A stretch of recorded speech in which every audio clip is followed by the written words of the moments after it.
Bonjour les amis, j'espère que vous allez tous et toutes bien depuis la dernière fois. Aujourd'hui, direction l'Amérique du Sud pour revenir sur le match qui a opposé le Brésil au Venezuela dans le cadre des éliminatoires à la prochaine Coupe du Monde. On va attaquer vivement et on va commencer par parler de Neymar. Parce que figurez-vous que c'est le seul joueur qui a été vraiment très dangereux dans ce match. Mais malheureusement, il a été en manque de réussite et ça va vite se voir au fur et à mesure que le match passe.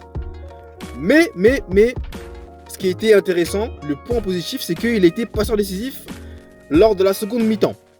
Bon, je vais directement à la deuxième mi-temps parce qu'en première mi-temps, il y a eu des occasions, mais il n'y a pas eu de but, tout simplement.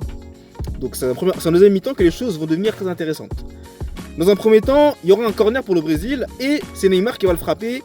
Et il va parfaitement servir Gabriel qui va racler ce ballon et permettre aux Brésiliens de mener 1-0 contre le Venezuela après avoir eu beaucoup d'occasions et beaucoup d'inefficacité devant le but. Donc là, ça paye enfin pour les Brésiliens et on se dit, ah là, la machine elle est en marche, elle est lancée. Les Vénézuéliens, excusez-moi, sont condamnés à jamais. Eh bien, figurez-vous que en parlant des occasions, Neymar il va en avoir des occasions. Et malheureusement, ça va pêcher dans le dernier set. Ça va vraiment manquer beaucoup d'opportunités. Ça va commencer à devenir un peu limite frustrant, quoi, carrément, parce qu'il a vraiment eu pas mal d'occasions et il n'a pas pu les mettre au fond. Ce qui fait que Neymar en manque de réussite. Derrière, bon, offensivement parlant, Vinicius on l'a pas trop vu, on l'a vu, mais bon, vite fait. Donc, ce qui veut dire que par la suite, vous avez l'équipe d'en face, à savoir le Venezuela, qui eux sont menés que 1-0. Et là, ils se disent, bon, il y a une opportunité. Neymar, il ne fait qu'avoir des occasions, mais il ne marque pas. Alors là, ils fonce tête baissée. Et le Venezuela va marquer, va égaliser grâce à un magnifique ciseau, de Edouard Bello, il me semble, le nom, si je ne me trompe pas, c'est bien lui, Edouard Bello, qui va nous délivrer un ciseau incroyable et permettre au Venezuela de revenir à hauteur du Brésil. Et là, c'est un coup de tonnerre, vraiment, coup de tonnerre, le Brésil, qui se fait rejoindre au score, un but partout. Et après, il y aura des échauffourées qui vont se dérouler, ça va commencer à s'embrouiller, il y aura des petites tensions, petite crise de nerfs, donc laissez tomber, le match va complètement partir en vrille totale. Et il va falloir même tout simplement séparer les deux formations qui voulaient vraiment se rendre coup pour coup, quoi.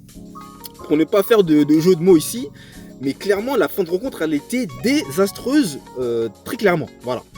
Mais sinon, pour revenir sur le match en lui-même et le jeu en lui-même, le Brésil va être tenu en échec un partout contre le Venezuela, les amis. Voilà, c'est ce qu'il faut retenir. Et ce qu'il faut retenir également, c'est qu'à la fin du match, un supporter mal intentionné, on va dire ça comme ça, va se permettre de jeter quelque chose sur Neymar qui va péter les plombs.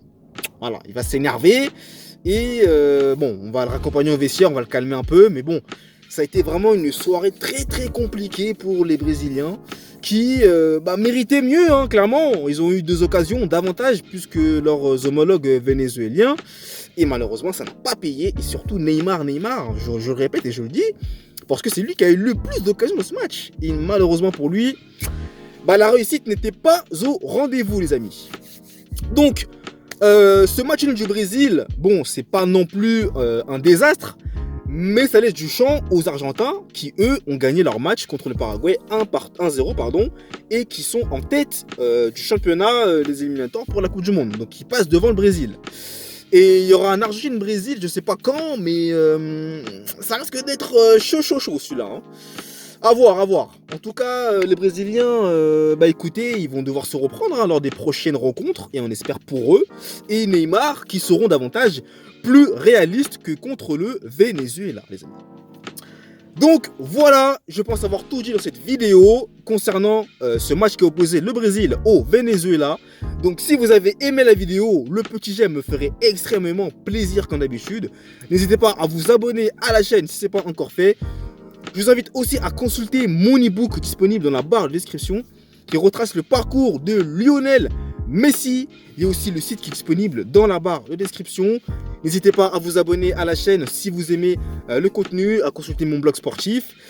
Et surtout, me commenter et à me dire ce que vous pensez du match qui avait opposé le Brésil au Venezuela. Merci à vous, nous on se retrouve dès demain pour une nouvelle vidéo et je vous dis à la prochaine et surtout, prenez soin de vous. Allez, peace!